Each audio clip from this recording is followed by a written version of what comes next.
Hey everyone, welcome back to another video. A new play, ladies and gentlemen. This is actually really interesting and exciting, called TERF.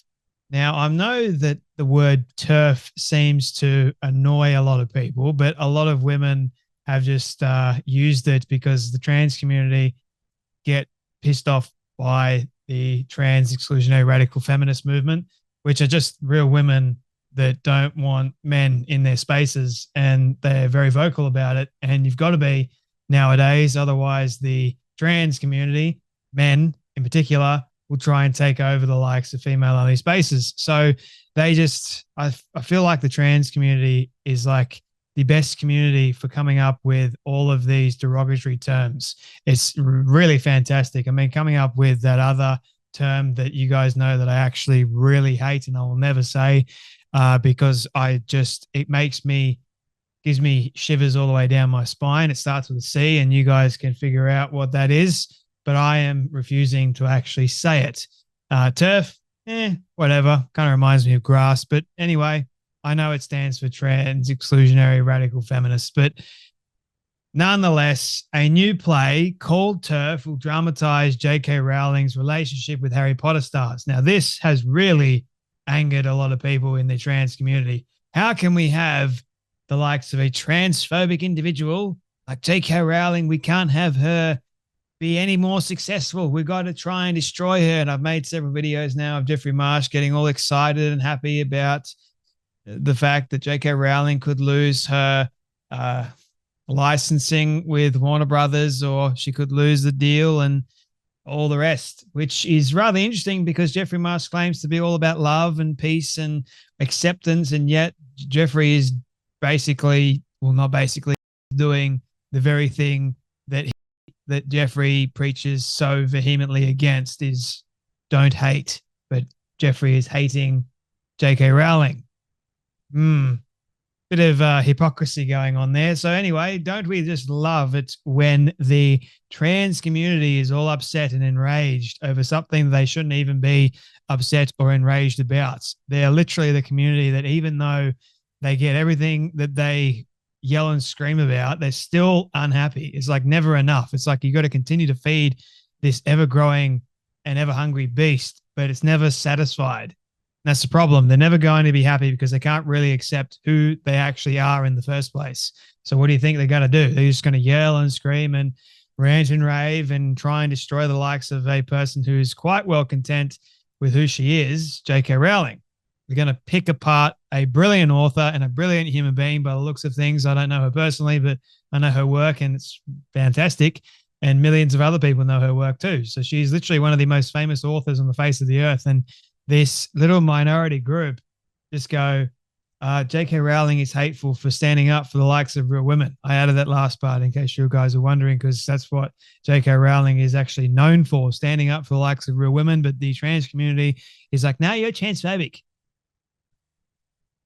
If I had $1 for every time I heard that word, I would literally be a trillionaire by now, believe it or not. In recent years, J.K. Rowling has arguably become as well known for her rampant transphobia as she is for her boy wizard books. Now, this is from Them magazine, so obviously it's got a very, as you can imagine, far left, extreme, crazy leaning. So just bear with me as we get through this as sanely as we possibly can, shall we? So much so that a new play chronicling the Harry Potter author's descent into TERFism, there we go, another ism, just to add to the ever-growing list, may need enhanced security after already changing venues once. Oh, I wonder why that is. Could it be that you have a lot of these people that hate J.K. Rowling for no reason whatsoever, especially when you ask them, why do you hate J.K. Rowling? And they've got literally no idea, aside from the fact they spout this term known as transphobia, which is rather interesting to me because it's made up. And like all fantastic psychological things are these days amongst the trans community, let's create something that doesn't exist, but we're going to make it exist, because the more we talk about it, the more we say it, it's got to exist, right? Yes, definitely. Oh, boy. Simply titled TERF, Fantastic name for a play, if you ask me. The one-act production is set to premiere in Edinburgh Fringe Festival this August. Penned by Tokyo Vice writer Joshua Kaplan. Well, he obviously doesn't think that J.K. Rowling is a transphobic bigot because he wrote play, evidently. The play centers on a fictional intervention that Potter film stars Daniel Radcliffe, Emma Watson, and Rupert Grint hold for Rowling regarding her highly public opposition to transgender rights. And due to the subject matter, producers are bracing for a public backlash in the wake of the extensive online criticism. Well, brace for impacts, ladies and gentlemen. The group that says that we are the hateful ones are in fact the most hateful ones, going after the ones that actually believe in who they really are, accepted who they really are, and they're trying to protect the likes of who they are and female-only spaces. That, to me, is unreal. But nevertheless, we are the hateful ones for talking about the truth. We're the hateful ones for making people realize that science and biology are actually good things for humanity, brings about sanity and reason and rationale and whatnot. But, oh, well, this trans community just wants to get rid of all that in the name of inclusivity. Sounds like a pastor. In the name of inclusivity, come to me, all ye who don't accept yourself, and we will gather together in the name of unacceptance, but we will try and get everybody else that accepts themselves to accept us, even though we can't accept ourselves. How about that, right? Speaking exclusively to Deadline, TERF producer Barry Church Woods said that the show's creative team is adding security measures and other precautions to performances, which they expect will face protests. Because one of the things we know the trans community and the trans activists love to do is protest. The show has already changed locations from St. Stephen's Theatre to the Assembly Rooms a half-mile away. Well, that makes a significant difference, right? A half-mile difference. How about that? We expect that most people, if they're intending or disrupting what we're doing, that will happen in the auditorium or of the theatre. Churchwood said, we have processes in place to deal with that. In real life, Rowling's relationship with the Potter films' former stars has grown publicly rocky, if one-sided. In an April X post, Rowling responded to a fan who said that they were waiting for a very public apology. I don't think that's actually going to come from Radcliffe and Watson because they committed the supposed sin of publicly advocating for trans people. I don't think they're ever going to apologize. It's just my 2 cents worth, but you never know. Wonders will never cease to amaze me, believe it or not. She went on to call the two actors celebs who cozied up to a movement intent on eroding women's hard-won rights and use their platforms to cheer on the transitioning of minors. Exactly what they're doing. I agree with Rowling here. Kaplan, who is gay, told that's just a detail we didn't really need to know. But anyway, it's like everyone wants to know your sexuality or the way you lean or your so-called identity these days. It's just ridiculous. The Hollywood Reporter, the TERF features additional scenes that serve to explain how Rowling developed her rigid views on gender. Rigid, huh? No, it's actually not rigid. It's actually quite aligned with pretty much what science says and what biology says. But hey, you call it whatever you want. See where that gets you in life, including confrontations with key male figures from her life, her first book editor, her abusive ex-husband, and her father.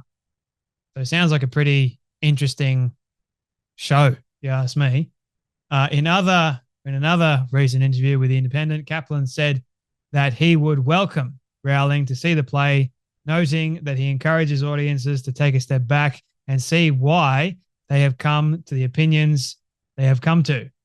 Well, yeah, I don't mind that, actually. I think it's a good thing that we look at both sides and try and figure out how one side has gotten to their viewpoints and how the other side has gotten to theirs, because sometimes you may actually realize something you missed before, but for the vast majority of cases at the moment, I'm not missing anything.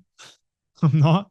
I can automatically tell that there is like a lapse of brain activity going on for a lot of these people that are advocating for a certain group of people that, let's just say, are very, very aggressive and angry and upset with the likes of individuals who preach sanity and preach normalcy and the like. But anyway, a lot of the interrogation about how we communicate with each other has been completely lost when we are sitting behind our computer and typing these awful, often terrible things out to each other and not stopping and thinking about the people on the other side of the computer, Kaplan's added. Well, I don't disagree with that at all. I think it is actually a very smart thing to add and to allude to, and well done them magazine for actually including it. I know you probably like we're going, oh, we can't include this, but it's what he said, so we're going to have to include it.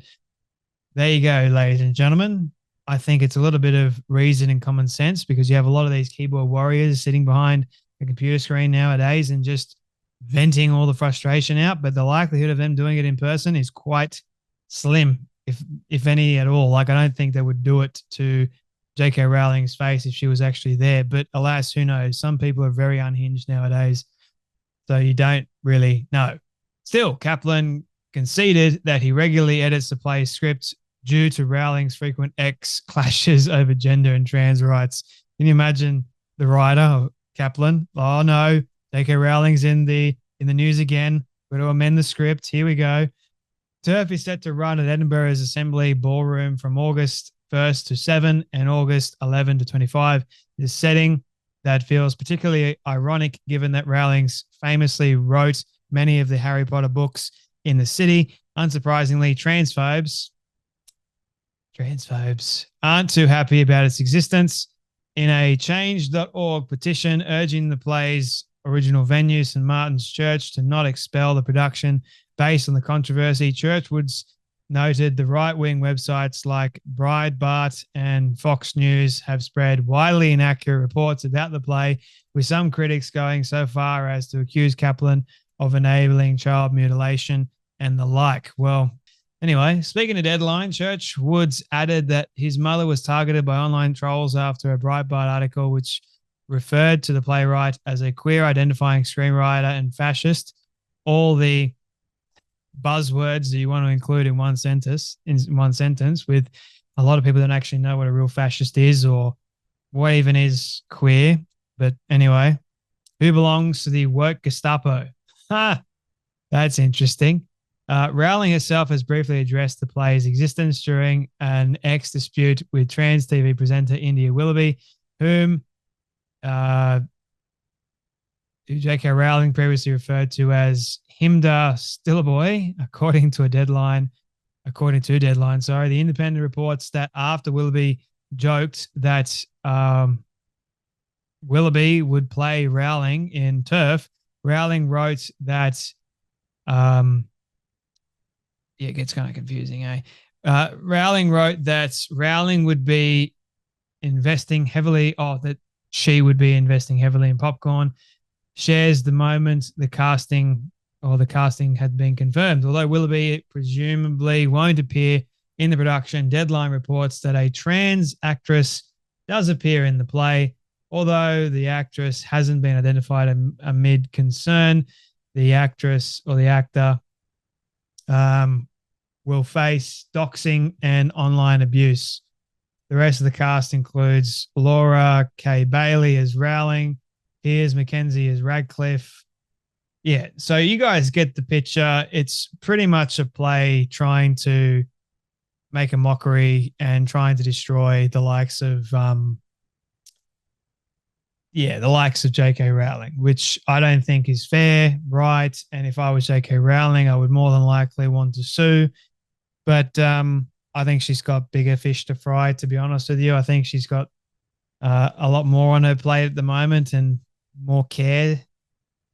Anyway, so yeah, there you have it, folks. I don't think many people, unless they are the trans community, will be going and watching it. But nevertheless, I don't wish it any success. I don't.